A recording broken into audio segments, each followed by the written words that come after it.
I was getting emotional by being with you after a long time. It became a habit with me to come to Japan at least once every year. So this long gap, 4 years, maybe more than 4, because COVID stopped. So seeing you again is a very emotional moment after a long time. And also seeing Dom coming from Germany and Enzo coming from Italy to be here today to kind of get together. So this is an occasion of get together, which it's all about after a long gap of my being present here. But I had no idea that my role will be changed in between. That was not in any plan. So things happen in life which is extremely unexpected. This is super unexpected. I have nothing to do with it. Good to see you there. Thank you. Yeah, right. Yeah. I was kind of enjoying my time in Paris with the Paris Olympic. I was involved in designing the Paris Olympic, which I tried to bring, it was late by that time, to Tokyo Olympic, the idea, concept of social business in Olympic, because I was very active in sports world, and they are kind of giving me space to reach out to them. And I did my best to reach out to them, and it has impact in them. So Tokyo accepted it, but it was late by that time. They couldn't redesign everything. How to make an Olympic as a social business Olympic. But they did something in Tokyo Olympic, probably on the inaugural event of Olympic. You may have watched it during this COVID-19 back at home at your television. I was receiving the Olympic laurel in Tokyo. I was at home, but on the screen here. So that led me to get involved in Olympic more deeply and designing the Paris Olympic. I was very happy that they did it after 4 years of preparation to make it happen. Suddenly I get this telephone call from Bangladesh. And that led one after another. I tried to take me away from that responsibility, but they kept on chasing me every day. For 3 days it happened. Finally I had to yield because of the persuasive power of those young people. When I said yes, they were very happy. They said, you'll catch the immediate flight. Because we are waiting, the whole country is waiting for a government. There's no government here. So that was the beginning of the story. Since then, I'm trying to see what I can do, but I got detached from everything that I was doing prior to that moment. So this brings me back to that old self that I was seeing everybody here makes me feel emotional. So wonderful to see you. I'm trying to see how in Japan we can pick up the pieces that we left behind. Now in the context of what we are doing in Bangladesh. Bangladesh emerged as a new Bangladesh because of the student and young people's uprising. They defied every norms. They simply said enough is enough. They got killed on the street, but they didn't move. More came. The more you shoot, the more young people come to the street. Now, ultimately, it came as a kind of a flood water from all over Bangladesh, young people moving towards Dhaka. So the previous regime felt that they cannot survive physically. You cannot get away from anybody. That's when they left. The vacuum was created.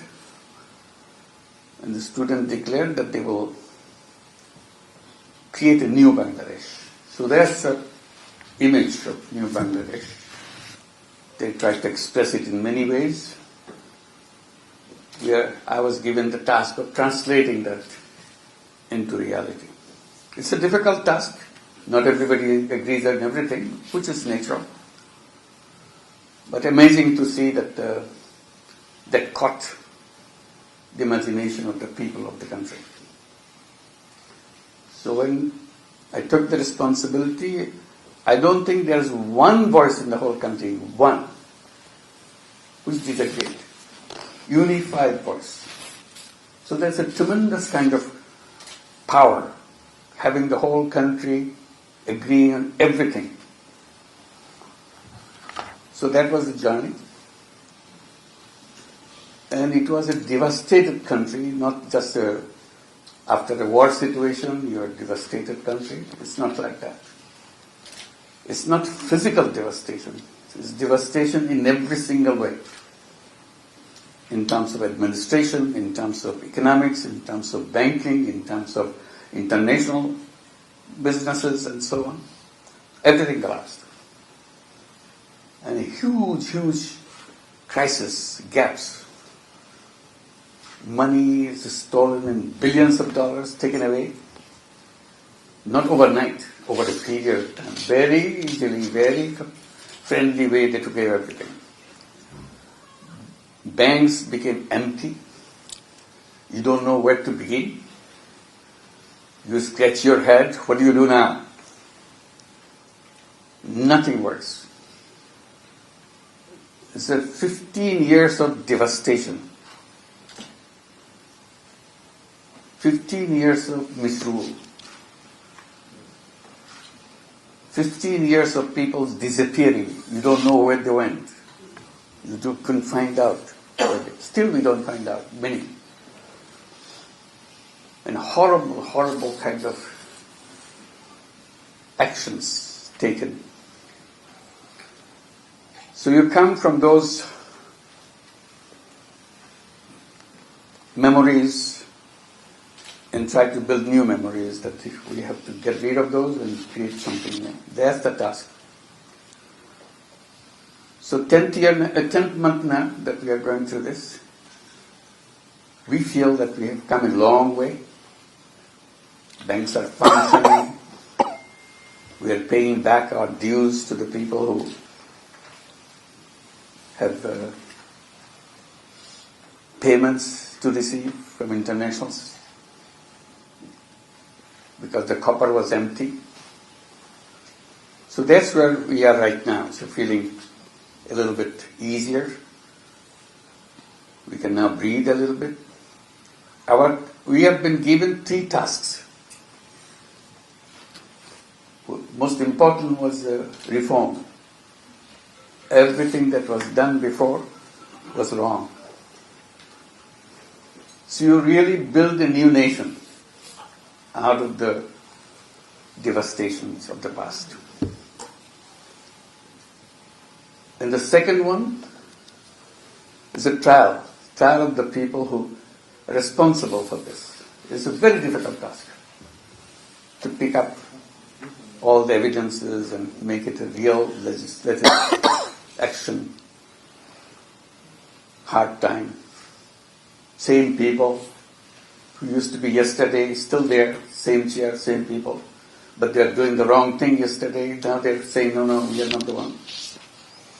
So it's how to make sure which is the right one, which is the wrong one. Third one is election. And when election takes place, elected government takes over the responsibility. We hand over the responsibility to them. So people are insisting, tell us when the election would be, because politicians are very impatient. Get the election, get to their seats of power. So I've been promising them for a long time. It could be in December of 2025, this year, or at the latest June of 2026. So 6 months gap. Depending on how fast we can do the reform. If the reform process is slow and can accomplish little, So we have the longer time. And the longer time cannot continue endlessly. Must finish it up June 26. So this is the timeline that we're working for. Young people are still impatient, want to see results right now, right away. Bangladesh is an amazing country. Many of you are familiar, have been there, Bangladesh many times. Amazing country in terms of population. It's a small country, territory-wise, but the home of 180 million people. Very densely populated country.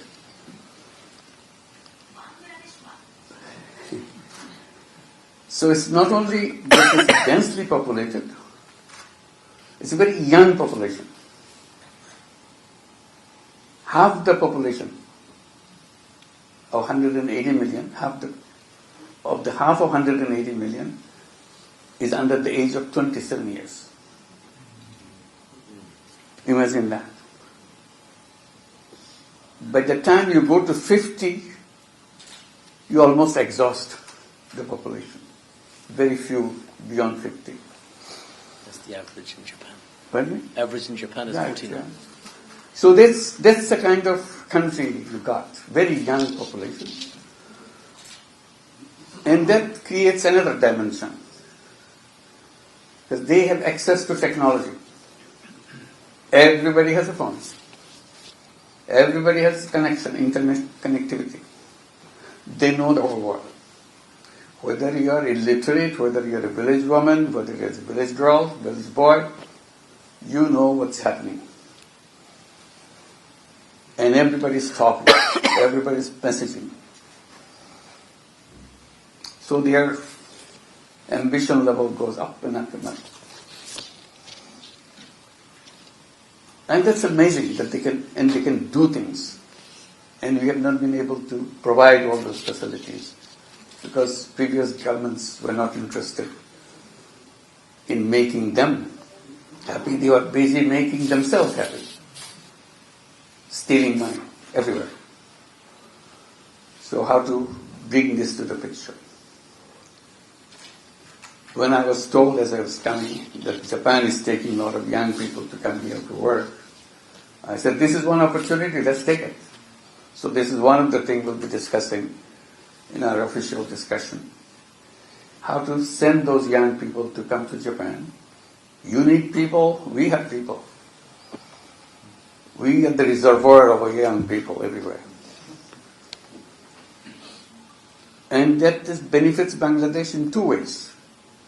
At least income sources, in seeing life of people in another country and learn from them. At the same time, become qualified to do things in a very frontier kind of technology and effectiveness and idea-wise, new experience. So this is one of the things that we'll be doing, and inviting investments. The more we look for those things, Japan is very much involved with Bangladesh. You're probably familiar with that. Many of our major projects, development projects, are designed and funded by Japan. So we are very indebted to Japan in every single way. But there are more scope, so we'll be talking about other scopes. Like the one right now, before this meeting, I was explaining, Bangladesh is not only lucky with young people, having all those young, when I say young people, I mean young boys and young girls. Girls are as effective, as dedicated and committed, as prepared as anybody else. When the students were demonstrating on the street, taking bullets, these are not only boys, they're all boys and girls, everywhere. Girls leading the way, taking bullets, designing active program next day, next moment. So when I say that, the number 27 years, under 27 years, both boys and girls. So how to make them active, connected? So this is one that very important part. And I was saying, Bangladesh is a very interesting country because it's a flat land. Suddenly Himalayas come out, there's a wall. Suddenly, it's not a gradual thing. So that's what we are familiar to see. But we never realized we had endless ocean. We take ocean as something where you go, you see the sunset. Because we only see the sunset, we don't see the sunrise because there are hills behind us. So we can only see the sunset. So that's about it. So you write poems about it. You become poets. I said, this is a gold mine. Ocean is a gold mine. We never looked at it as a gold mine. We don't have any maritime activity, just small jobs and shipping and so on, traditional thing. So I said, this is a great opportunity for us to build a new economy based on ocean. It gives you access to the rest of the world. Japan already very much involved with us in that. They are the one who helped us build the deep sea port already. And we have a series of terminals to go along with it. So I said, this area alone, just one southern part of Bangladesh where it's intensively being done, the design and financing help from Japan, alone can transform the population, 180 million, in a completely different way. Its economy can change overnight if you just know how to make use of this. So the access to ocean means access to the world. I don't have to explain it to Japan. That's what Japan did. Any other nation did, using their water. So this is one we want to learn. So one of the things that we would like to do, learn from the experience of Japan. So looking for institutions, looking for people who dedicated their life, devoting to this maritime thing. So we need your help. One simple reference to somebody, introducing us to somebody, makes lots of difference for us. Instead of running around trying to figure out what to do, someone can just say that this is the way it has been done in the past, this is the way you're going to start. That opens the door for us. Money is important, but the idea is much more important. So we need your help on generating those ideas and so on. Bangladesh not only has ocean, I was just explaining a few minutes back, we have a huge mangrove forest. It's a treasure of the world. But we just ignore it. As if something has no use. But we forget that mangrove forest is something, is a treasure to the nation, treasure to human beings. If we know how to make use of it, they protect us for environmental hazards. When the wind comes, they have the barrier to stop the wind. And biodiversity that goes with it. And many things. So we are lucky to have oceans. We are lucky to have rivers. Those days we talked about rivers, but more describing it as a poet. We have produced lots of poets describing the nature around us, but never put our attention in how to make use of it to transform the society. So I am here to get your guidance, get your help, because it's a hectic situation. You can hardly focus on anything more than 5 minutes, because something else is so emergency situation that you have to pay attention to. So you switch. So within this span of few minutes, as much you can tell us. how to do so that I can pass it on to somebody to carry the ball from there. It's wonderful to see all the people that I have worked with for many, many years together here today. And I hope we'll succeed. We don't know yet what ultimately, these are the things that we dream about, but how dream can be translated into reality. It will be shame. All the dreams of the young people, unified dream, there are no two dreams, just one dream, New Bangladesh. We have nothing to do with the old Bangladesh. That's finished. Goodbye.